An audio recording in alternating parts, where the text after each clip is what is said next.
नमस्कार, मी अजिंक्य भातंब्रेकर.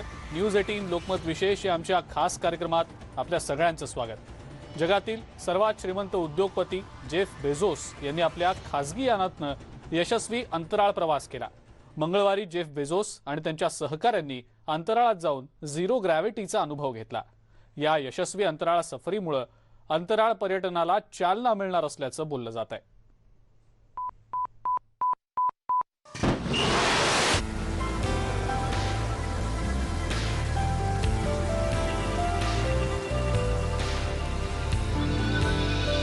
अमेरिकेतील अब्जाधीश उद्योगपती आणि अमेझॉनचे संस्थापक जेफ बेझोस यांनी यशस्वी अंतराळ सफर करून एका नव्या पर्वाचा पाया रचला. आपल्या 3 सहकाऱ्यांसह जेफ यांनी मंगळवारी ही अंतराळ सैर पूर्ण केली. या अंतराळ सफरीमध्ये बेझोस यांच्यासोबत त्यांचा भाऊ मार्क बेझोस, 82 वर्षाची माजी पायलट व्हॅली फ्रँक आणि 18 वर्षांचा ऑलिव्हर डायमंड हे सुद्धा सहभागी झाले होते. बेझोस यांच्या ब्लू ओरिजिन कंपनीच्या न्यू शेफर्ड या अंतराळ यानामधून या चौघांनी ही अंतराळवारी केली. या अंतराळ सफरीसाठी जेफ बेझोस यांनी वन हॉर्न परिसरात खासगी लॉन्च साइट उभारली आहे. भारतीय वेळेनुसार मंगळवारी संध्याकाळी 6:42 टेक्सास मधील प्रक्षेपण तळावरून ब्लू ओरिजिन कंपनीचं न्यू शेफर्ड हे अंतराळ यान आकाशामध्ये झेपावलं. 5, 4, command engine start. 2, 1.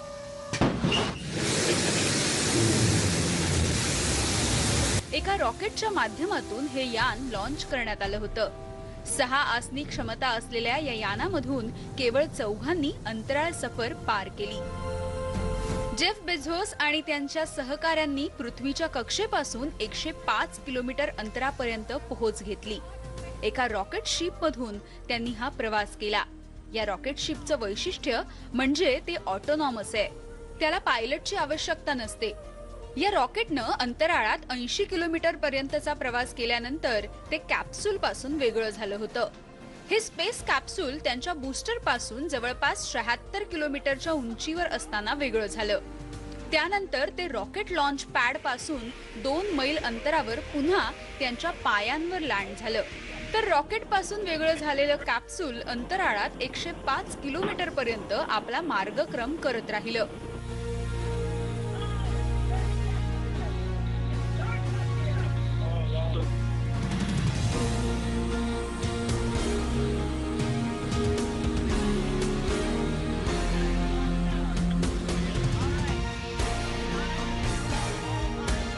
Jeff Bezos आणि त्यांच्या सहकाऱ्यांनी जवळपास 4 मिनिटं अंतराळामध्ये शून्य गुरुत्वाकर्षण म्हणजेच झिरो ग्रॅव्हिटीचा अनुभव घेतला. या सर्वांनी आपल्या सीटवरून बाजूला होत झिरो ग्रॅव्हिटीचा हा आनंद घेतला. अंतराळात गुरुत्वाकर्षण नसल्यामुळे हवेत तरंगण्याची त्यांना अनुभूती मिळाली. तसंच त्यांनी काचेच्या खिडकीतून पृथ्वीचं विहंगम दृश्यही न्याहाळलं. स्पेस टुरिझम म्हणजे अंतराळ पर्यटनाला चालना देण्यासाठी हे खास अंतराळ यान डिझाईन करण्यात आलंय. त्यामुळे न्यू शेफर्ड अंतराळ यानाला मोठमोठ्या काचेच्या खिडक्या बसवण्यात आल्या. या खिडक्यांमधून जेफ बेझोस आणि त्यांच्या सहकाऱ्यांनी अंतराळामधून पृथ्वी न्याहाळली.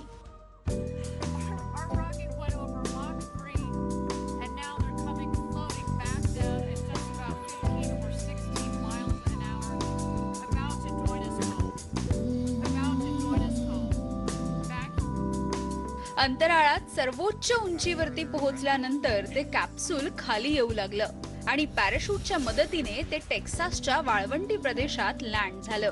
भारतीय वेळेनुसार हे कॅप्सूल 6:53 जमिनीवर टेकलं. हा संपूर्ण प्रवास 11 मिनिटांचा होता. कॅप्सूल सुरक्षितपणे पोहोचल्यानंतर त्यातून सर्वप्रथम जेफ बेझोस बाहेर पडले.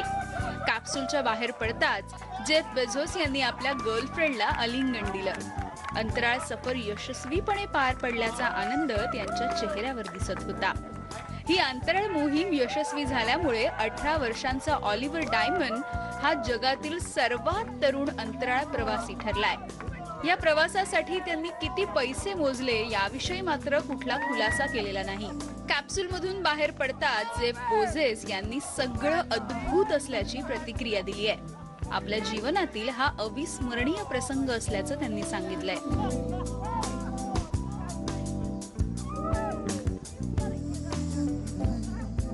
We need to do is build a road to space so that future generations can take all heavy industry and polluting industry on Earth and move it up into space so that we can keep this gem of a planet as it is instead of ruining it. Jeff Bezos यांनी 2000 मध्ये blue origin कंपनीची स्थापना केली होती. खास अंतराळ पर्यटनाला चालना देण्यासाठी त्यांनी न्यू शेपर्ड स्पेसक्राफ्टची निर्मिती केली. जवळपास 10 वर्षांपासून त्यावर प्रोटोटाइप चाचण्या सुद्धा करण्यात आल्या होत्या. मंगळवारी 20 जुलैला यशस्वी अंतराळ सफर पूर्ण करून या प्रकल्पातील पहिला टप्पा त्यांनी पार केलाय. 20 जुलैला ही अंतराळ यात्रा करण्यामागे एक प्रमुख कारण म्हणजे 52 वर्षांपूर्वी अपोलो 11 हे यान चंद्रावर उतरलं होतं. त्यामुळेच या अंतराळ वारीसाठी 20 जुलै हा खास दिवस निवडण्यात आला. 1961च्या अपोलो 11 या यानातील अंतराळवीर ॲलन शेपर्ड यांच्या नावावरून जेफ बेझोस यांनी न्यू शेपर्ड हे नाव आपल्या रॉकेट आणि कॅप्सूलला दिलं. बेझोस यांनी या यशस्वी अंतराळ सफरीनंतर ब्ल्यू ओरिजिन कंपनीने अंतराळ सफरीसाठी तिकीट बुकिंग सुरू केलंय. मात्र कंपनीने त्याची किंमत अद्याप जाहीर केलेली नाही.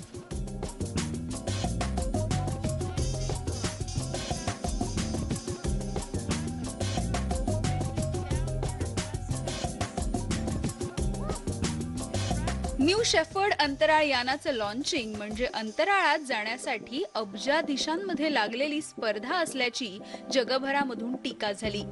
कारण नुकतंच ब्रिटिश उद्योगपती सर रिचर्ड ब्रॅन्सन यांनी सुद्धा यशस्वी अंतराळ सफर केली आहे. रिचर्ड ब्रॅन्सन यांनी अंतराळ कक्षेपर्यंत पोहोचण्यामध्ये यश मिळवलं. जेफ बेझोस हे जगातल्या सर्वात श्रीमंत व्यक्तींपैकी एक असून त्यांनी गेल्या महिन्यात या अंतराळ सफरीची घोषणा केली होती. या अंतराळ सफरीत त्यांचा भाऊ मार्क बेझोस हा सुद्धा सोबत होता. मार्क बेझोस हे एका ॲडव्हर्टायझिंग एजन्सीचे संस्थापक आहेत. तर 18 वर्षांचा ऑलिव्हर डायमंड हा सॉमरसेट कॅपिटल पार्टनर्स कंपनीचा सीईओ जोएस डायमंड यांचा मुलगा आहे. ऑलिव्हर डायमंड हा भौतिकशास्त्राचा विद्यार्थी सुद्धा आहे. या अंतराळ सफरीत सहभागी झालेल्या व्हॅली फ्रँक या अंतराळात जाणाऱ्या सर्वात जास्त वयाच्या व्यक्ती ठरल्यात. We see this giant atmosphere that we live in. We think it's big when we're here on the ground. You get up there and it's so tiny. It's a small little thing and it is fragile. Jeff Bezos यांच्या या अंतराळ सफरीसाठी झालेल्या खर्चावरून आता नव्या वादाला तोंड फुटलं असलं तरी सुद्धा जेफ बेझोस यांच्या अंतराळ सफरीनं अंतराळ पर्यटनाचा नवा मार्ग निश्चितच खुला केलाय. Bureau report, news 18 Lokmat. Jeff Bezos यांच्या अंतराळवारीमुळे अंतराळ पर्यटनाला चालना मिळणार असल्याचं बोललं जात आहे. अंतराळ पर्यटनाच्या दृष्टीनं हे एक महत्त्वाचं पाऊल मानलं जात आहे आणि या महत्त्वाकांक्षी प्रकल्पाशी भारताचं सुद्धा कनेक्शन आहे. कल्याणमधल्या एका तरुणीनं न्यू शेपर्ड यान निर्मितीमध्ये महत्त्वाची भूमिका बजावलेली आहे. पाहूया एका साधारण कुटुंबातल्या तरुणीचा गगनाला गवसणी घालणारा हा प्रवास.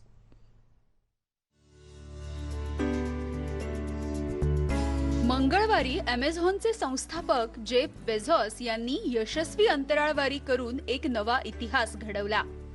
टेक्सासमध्ये न्यू शेफर्ड अंतराळ यानाचं कॅप्सूल सुखरूपपणे जमिनीवर उतरलं आणि सर्वांनीच एकच जल्लोष केला. जेफ बेझोस यांचा हा अत्यंत महत्त्वाकांक्षी प्रकल्प मानला जातो. गेल्या 10 वर्षांपासून जेफ यांची ब्ल्यू ओरिजिन ही कंपनी या प्रकल्पावरती काम करत होती. अखेर त्यांना यामध्ये यश आलंय. हा प्रकल्प टेक्सासमध्ये असला तरी त्याचं एक भारतीय कनेक्शन आहे. ज्या यानामधून जेफ बेझोस यांनी अंतराळवारी केली ते यान तयार करणाऱ्या टीम मध्ये कल्याणच्या संजल गावडे या तरुणीचा समावेश होता. स्वप्नांना जिद्द आणि मेहनतीची जोड दिली तर ती सत्यास उतरण्यामध्ये काही वेळ लागत नाही आणि हेच कल्याणच्या संजल गावडे ह्या तरुणीनं दाखवून दिलं. अमेरिकेतल्या ब्ल्यू ओरिजिन स्पेस कंपनीसाठी न्यू शेफर्ड यान तयार करण्याची जबाबदारी ज्या 10 जणांच्या टीमवर सोपवण्यात आली त्यामध्ये संजलची निवड झाली होती. गेल्या महिन्यात जेफ बेझोस यांच्या ब्ल्यू ओरिजिन स्पेस कंपनीने अंतराळ सफरीची घोषणा केली आणि मंगळवारी 20 जुलैला त्या यानानं यशस्वी अंतराळ सफर पूर्ण केली. कल्याण पूर्वेतल्या कोळसेवाडी परिसरात राहणाऱ्या संजलची आई MTNL मध्ये कार्यरत आहे, तर तिचे वडील KDMC मधील निवृत्त कर्मचारी आहेत.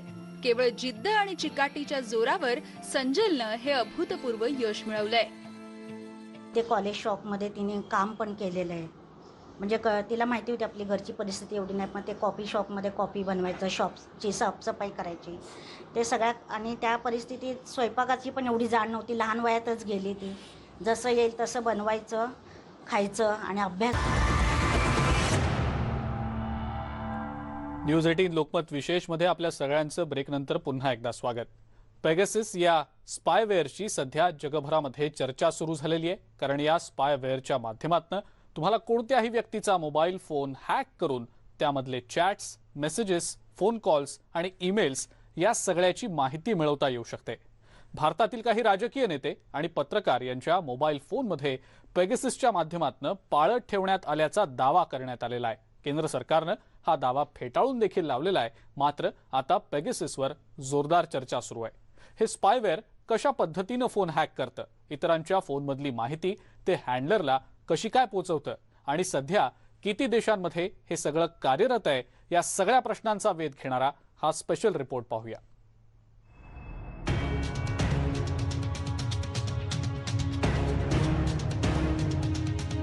पेगासस सध्या देशात या स्पायवेअरची चांगलीच चर्चा सुरू आहे. भारतीय राजकारणामध्ये पेगाससमुळे भूकंप आलेला आहे, कारण देशातील 40हून अधिक राजकारणी आणि पत्रकारांवर या स्पायवेअरच्या माध्यमातून पाळत ठेवली जात असल्याचा दावाही करण्यात आलेला आहे. आणि त्यामुळेच देशाचं राजकारण पूर्णपणे ढवळून निघालेलं आहे. याच मुद्द्यावरून विरोधकांनी लोकसभेत गोंधळही घातलेला होता. मात्र केंद्र सरकारनं हा दावा फेटाळून लावलेला असला तरी सरकारनं पेगाससच्या वापराबाबत ठोस आश्वासन दिलेलं नाही. इस पूरी कहानी में एक एविडेंस नहीं आया है जो भारत सरकार को इससे लिंक करता है या बीजेपी को इससे लिंक करता है कि अगर 45 से अधिक देश पेगासस का उपयोग कर रहे हैं, जैसा कि एनओसी ने बताया है, तो सिर्फ भारत को ही टारगेट क्यों किया जा रहा है? पेगासस हे एक स्पायवेअर असून इस्रायलच्या NSO ग्रुपनं त्याची निर्मिती केलेली आहे. या सॉफ्टवेअरच्या माध्यमातून समोरच्या व्यक्तीचा मोबाईल फोन हॅक करता येतो. यासाठी विविध पद्धतींचा अवलंबही केला जातो. एक मिस्ड कॉल, SMS किंवा iMessageच्या माध्यमातून स्मार्टफोनमध्ये व्हायरस पाठवला जातो, अथवा एखादी लिंक पाठवून सुद्धा मोबाईलमध्ये हे स्पायवेअर एखाद्याच्या मोबाईल फोनमध्ये सहज डाउनलोड करता येतं. एकदा का हे स्पायवेअर मोबाईल फोनमध्ये डाउनलोड झालं की मग त्या माध्यमातून संबंधित व्यक्तीवर पाळत ठेवणं शक्य होतं. संबंधित व्यक्तीच्या मोबाईल फोनमध्ये येणारे calls, messages, emails, WhatsApp messages आणि फोटोज हे सगळं काही पेगासस स्पायवेअर टाकणाऱ्या व्यक्तीला पाहणं सहज शक्य होतं. पेगासस हे जे सॉफ्टवेअर आहे त्याची कॅटेगरी ही स्पायवेअरमध्ये मोजण्यात येते.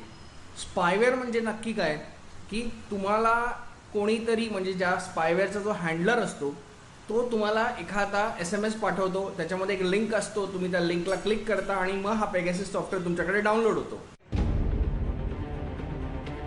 एवढंच नव्हे तर हे स्पायवेअर त्या मोबाईल फोनमधील सगळी माहिती गोळा करतं. ही व्यक्ती कुठे जाते, कोणाला भेटतेय आणि काय बोलतेय याची सगळी माहिती स्पायवेअर टाकणाऱ्या व्यक्तीला सहज उपलब्ध होते. पेगाससच्या माध्यमातून संबंधित मोबाईल फोनमधील contact numbers, phone call records आणि व्हॉट्सॲप चॅट्सची माहिती सुद्धा संबंधित व्यक्तीला कळते.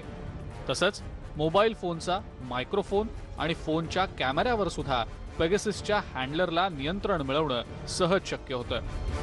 त्यामुळे हँडलरला घर बसल्या संबंधित व्यक्तीची इत्थंभूत माहिती गोळा करणं शक्य होतं.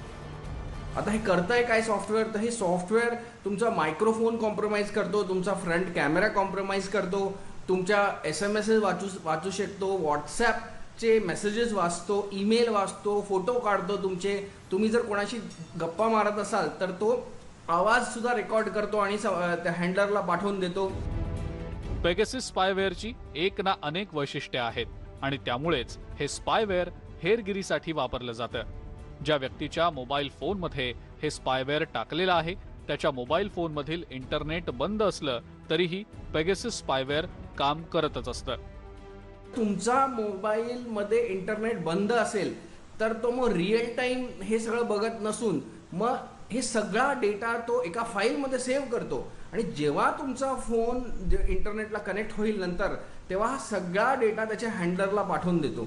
म्हणजे असा हा डेंजरस स्पायवेअर सॉफ्टवेअर आहे जो तुमची माझी प्रायव्हसीचं गोपनीयताचं हनन करू शकतो आणि म्हणून हा डेंजरस सॉफ्टवेअर आहे. इस्रायलच्या NSO ग्रुपनं पेगासस तयार केलं असून त्याची केवळ एखाद्या देशातल्या सरकारला विक्री केली जात असल्याचा दावा NSO कडून करण्यात आलेला आहे. लष्कर, कायदा आणि सुव्यवस्था राखण्याची जबाबदारी असलेली सरकारी यंत्रणा आणि सरकारी गुप्तचर यंत्रणेला हे स्पायवेअर उपलब्ध करून दिलं जातं. जगातील 40 देशांना याची विक्री केल्याचं NSO ग्रुपनं स्पष्ट केलेलं असलं तरी त्या देशांची नावं मात्र त्यांनी उघड केलेली नाहीत. विशेष म्हणजे हे स्पायवेअर विकण्यापूर्वी संबंधित देशातल्या मानवाधिकारांच्या स्थितीचा आढावाही घेतला जात असल्याचं NSO ग्रुपनं सांगितलेलं आहे. एकीकडे NSO ग्रुपनं हा दावा केलेला असला तरी दुसरीकडे अरब देशातील काही राजघराणी, 64 उद्योगपती, 85 मानवाधिकार कार्यकर्ते, 600 राजकीय नेते, सरकारी अधिकारी आणि 189 पत्रकारांवर पेगाससच्या माध्यमातून पाळत ठेवण्यात आल्याचा दावा करण्यात आलेला आहे. त्यामुळे जगभरात एकच खळबळ उडालेली आहे. हा जगभरात ज्या गव्हर्नमेंट्स आहेत ते जर कोणावरती पाळत ठेवायची असेल म्हणजे त्याच्या मोबाईलवर पाळत ठेवायची असेल तर वापरला जातो.